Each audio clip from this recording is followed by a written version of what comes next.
I can stack them hundreds to the roof. I ain't stopping till they stack to the moon. Without me, my family wouldn't have food. Anybody go against me gotta lose. What is up, guys? You're listening to the MFCEO Project. I'm Andy. I'm your host, and I am the motherfucking CEO. Today, we have Friday Fire. We didn't have Tuesday or Thursday because, honestly, I didn't have shit that I wanted to talk about. But today, I do have something I want to talk about. And before I get into that, if this is your first time listening, this is the MFCEO Project. It is a project.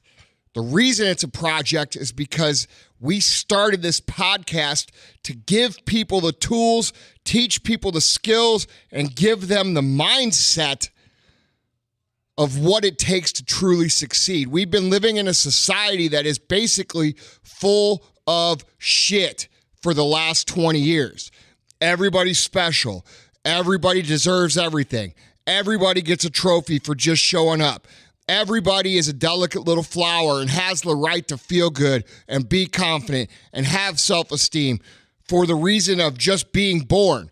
And that's just not the fucking truth, okay? And what we have is a situation where people are being raised for the first 20 years of their life to believe that bullshit and then being kicked out the door into the real world only for the real world to stomp on their fucking throats.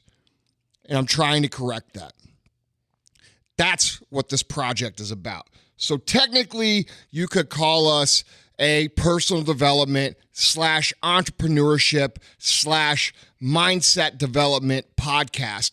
But the truth of the matter is we're trying to fix what a bunch of other motherfuckers fucked up. Okay? So, with that being said, I don't charge money. I don't run a bunch of ads on my podcast. We're a top 50 on iTunes podcast. I could make 7 figures a year plus running ads. I don't run ads because I don't want to fill this content up with a bunch of bullshit for you guys. I want to keep it real. I want to keep it authentic. I want to keep it for you, and I want to keep the mission intact and not turn it into some bullshit. And for that reason, I would appreciate if you would tell a friend, if you would recommend the podcast, if you get value out of this podcast, what I ask is that you bring me one friend per episode that you find valuable. So if you listen to this episode and you're like, holy shit, dude, that's good stuff. It's going to help me out. Tell somebody. Don't just tag some motherfucker on my post and not say anything. That nobody knows what the fuck that means. I mean, go out of your way to tell somebody about the podcast. We don't run ads. We're one of the top 50 podcasts in the world on organic reach. That means the people listening are telling other people. And the reason people listening are telling other people is because the shit here is fucking good. All right? So if you would tell some of your friends, I would appreciate that. Now, getting into what I want to talk about, I really have 3 main points that I want to talk about today. The first is this. It's really kind of a bone to pick with some of the bullshit that I keep seeing on social media and with all these other entrepreneurs telling you to go all in on your passion and quit your fucking job if you don't like it and this and that. We're hearing that more and more. We're hearing people who are making literally millions and millions of dollars a year telling people just to fucking quit, just quit and do what you love. And we're hearing that shit over and over and over again. But I'm going to tell you that's a terrible fucking idea, all right? And for a number of reasons. One, to get the opportunity to do what you love, you are going to have to do what you hate or what you don't like for a long fucking time. That's reality. Getting the opportunity to do what you love is a privilege of the dues that you pay doing shit that you don't like. That's the real world. It would be nice if we all had rich parents or we all had trust funds or we all had, money in the bank to just quit the shit that we fucking don't want to do what we want to do. Wouldn't it? It would be great. But here's the reality. People who truly start from the beginning, people who truly start at zero, understand what I'm just saying. You have to do a lot of shit that you hate. All right. When I started my business, I had to work 3 other fucking jobs to do what I wanted to do, which was run my company. I had to work 3 other jobs just to fund the company. I didn't work 3 other jobs to keep the money and go drink beer with it. I worked the 3 other jobs to take that money and put it into my project. Okay? I worked at a gym, I worked at a bar, and I worked at putting on concert events. I also did odd jobs like construction, concrete, and other things that I knew how to do along the way. But I had 3 basic jobs. Okay? I didn't like any of those jobs. I hated being at the bar until fucking 4 o'clock in the morning and having to get up at fucking 8 and go back to work. I didn't like sitting at the gym fucking, wasting my time. Dude, I had to do things to bring in money so that I could afford to have the opportunity to do what I love to do. All right? And sometimes doing what you love to do isn't fun either, by the way. Okay? A lot of these motherfuckers make it sound like, oh, dude, you got to have the passion for this. Dude, some days you just aren't going to have the fucking passion. Some days you're going to come into what it is that you think you love, and you're going to want to kill every motherfucker that you see. That's reality. That's the truth. That doesn't mean that you still don't love it. That doesn't mean that you still aren't going to do it. That doesn't mean that it's not for you, which is what people who lose over and over and over do, right? They have one bad day, one bad week, one bad month, and they say, oh, dude, this shit isn't for me. No, nothing's for you because you're too big of a pussy to stick it out. You're not going to love what you even think you love every day. That's just the way life works. So let's quit with this nonsense of quit your fucking job and go all in on your fucking this. It's bullshit. It's bullshit. You're going to have to do a lot of what you hate for a long fucking time to get the opportunity to do what you love. That's the truth. That's the reality. And that's coming from someone that started at fucking 0, not someone who got in the game halfway through. All right? Now, what you have to realize about, which this is going into my second point, what you have to realize about the beginning of entrepreneurship or the beginning of success or the entry level is that the competition is the hardest at the beginning, okay? You have to understand that success in anything, at the beginning, there's way more people doing it. So what I want you to do is I want you to picture a pyramid, all right? And at the bottom of the pyramid, the base of the pyramid, you have 100 people doing what it is you want to do, all right? Now, 2 years later, 20 of those people are going to quit because of what I just said a minute ago. They're going to decide, hey, this isn't what I love anymore, so this isn't for me. So they're just going to fucking quit. So now you're on the second level and you have 80 people, all right? Now, 2 more years down the road, you're going to have 30 more people quit for the same reason I said. It's going to get hard. Things aren't paying off the right way. They're not making enough money. They're having to work too much. Their girlfriend, their wife, their husband, their boyfriend doesn't like what they do. They spend too much time in the office. Blah, blah, blah, blah, blah, blah, blah, blah. Whatever the fucking reason is, they're going to quit. All right? So those 30 people quit. Now you're on level 3 and there's only 50 people left. Half of what started. Half. All right? And you're 3 years into this shit. Okay? Now, 2 more years go by. And out of that 50, 20 more people quit. Now you're on level 4 and there's 30 people.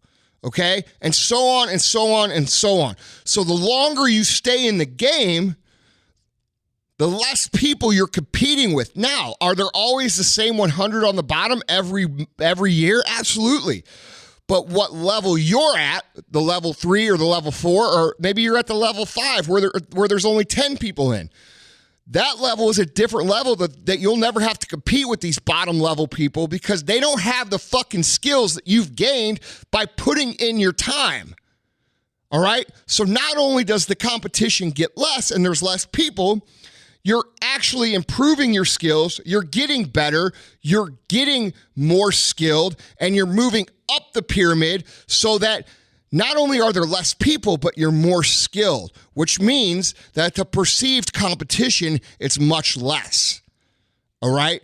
Because there is actually less people and you're more skilled, so there's less competition and it's easier. So what a lot of you guys don't realize, and the reason I'm pointing this out, is that in the beginning of anything that you're trying to do, whether you're trying to be an athlete, whether you're trying to be an entrepreneur, whether you're trying to be an entrepreneur, whether you're trying to be a singer, a rapper, a fucking painter, a sculptor, it doesn't matter. Whatever the fuck it is you're trying to do, the beginning is always going to be the hardest. You don't know what you're doing, and there's a million motherfuckers doing the same shit because it doesn't take much to do. So you have to understand that when you first start, it's going to be the hardest struggle. You're going to have to put in the most time. You're going to have to put in the most effort. You're going to have to deal with the most frustration and the most discomfort, okay? But the people who stick it out are going to be the people who are left over when all the smoke fucking clears. Success is more about endurance than it is about special skill set.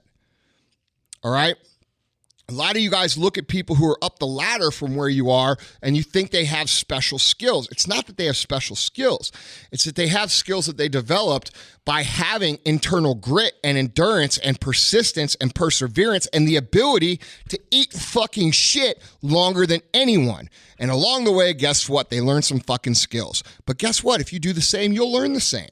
They're not more talented. They're not better. They're not fucking, stronger or whatever than you. They're not smarter.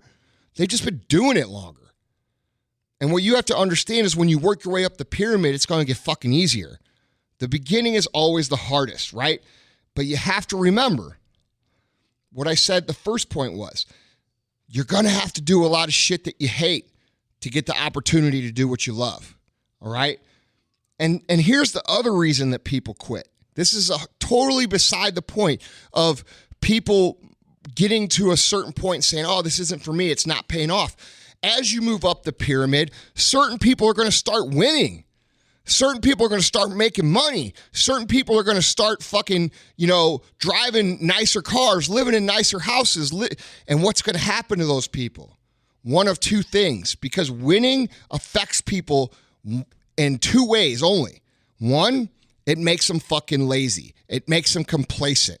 It makes them not want to get up in the morning and work hard. It makes them not want to do the personal development that they did to get there. It makes them not want to pay attention to the details. It makes them let things that used to matter a lot start to matter a little. And they get dull. They lose their sharpness. They lose their edge. They lose their competitive spirit. And what happens to those people? They fall off too. Not because they decided that this shit wasn't for them, but because they had a little success and winning shut them down. And that happens so much. We see it so much in society. I guarantee you, if you think about it, you have look around, and even in the news, we hear about it all the time. People who have had massive success and then all of a sudden they're broke. People who win, a certain amount in life, they built a successful business. They've got to mid-level. They're driving a BMW or a Mercedes. They're living in $1 million home. And, they're the big dog in the neighborhood for a while. But what happens to them? They disappear. They just kind of go away. And why do they go away? Because they took their eye off the fucking ball. Because them winning a little makes them lazy. All right, but then you have the second group. You have the second group, which they don't do it for the money. They don't do it for the fucking cars. They don't do it for the house. They're not doing it for the status. They're doing it because they're like a fucking shark. They get one little sniff of the blood. They get one little taste of the blood, and they're going all the fuck in for the win. These motherfuckers aren't playing for the dollar bills. They're not playing for the fancy cars. They're not playing for the big titty bitches. They're not playing for the glory. They're playing for the fucking blood. And people who play for the fucking blood, who play for the fucking win, who go all in on every single detail, even more when they start to win. These people are the people who fucking win. These are the people who get to the top and nobody can ever dethrone them because they still believe that they're not shit. Lots of people will talk about how great they are. Lots of people will talk about how they have all the answers. Lots of people will talk about how they're the expert and you should fucking listen to them and this, and the other, like they're a fucking messiah. Lots of motherfuckers will talk about that shit. But true, savage, play for blood motherfuckers don't do that because they know that in the big scheme of things, they're not shit. They're going to get to the top and they're going to stay on the top because they don't believe that they're the best. They don't believe that they have all the answers. They don't believe that they're the most skilled. And that's where you need to try to find yourself. Okay? And I understand that's going to be hard for you to grasp when you can't pay your bills and you're at the bottom, right? I was the same fucking way. I used to think about Lamborghinis and I used to think about fucking big houses and fucking the lifestyle, right? I tell you that. I've told you that a million times. But it's cool to want that shit. That shit's cool as fuck. I love it. I'm not downplaying it at all. Don't mistake what I'm saying. I love it. I love my life. I love driving the cars. I love flying the jets. I love doing all the shit that I love doing. But the truth is you could take all that shit away from me and I'm still going to work twice as fucking hard as everybody else. You could give me all that shit in the world and I'm still going to work twice as hard as everybody else because I play for the fucking win.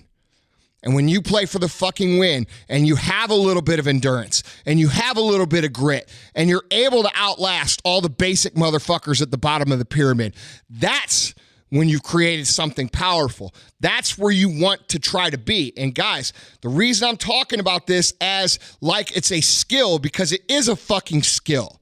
You could train yourself to be this way. A lot of the people who are working in the jobs that they don't want and the jobs that they hate, where other fucking guru motherfuckers are telling you just to quit those jobs and go all in on what you love. Look, motherfucker, those jobs have value. Why do those jobs have value? Because when you can do what you hate to the maximum degree of effectiveness, when you can become the very best at cooking French fries, or the very best at making Big Macs, or the very best used car salesman, or whatever the fuck it is that you do, that you hate, that you're doing so that you can do what you love one day. When you can become the very best at that, you are training yourself to play for blood. You are training yourself to play for the win.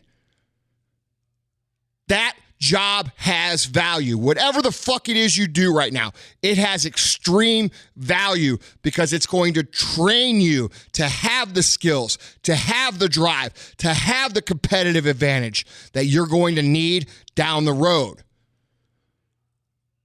Go back and listen to this podcast over and over and over and grasp how this works, because what I'm telling you here is the truth. The competition at the beginning is going to be hard. You're not skilled. There's lots of people to compete. There's lots of people who are ignorant that are talking shit that want you to feel like you're inferior. It's a hard place to be. And on top of putting yourself in that hard place, you have to do a lot of shit that you don't like to even be in that position. And that sucks too. And then when you start to win, it can actually poison the rest of your work. It can poison your drive. It can poison your success because it gives you the perception that you're good, that you're winning, and that you're going to continue to win. And you have to be aware of that up front. Be someone who plays for the win. Be someone who values every opportunity they have. If you're cooking fucking French fries, make the best fucking French fries. If you're making Big Macs, make the best fucking Big Macs. And know that you're preparing yourself for moving forward. Know that you are putting yourself in a position and cultivating the skills that you are going to need when you get the opportunity to move away from the shit that you hate and into the shit that you love.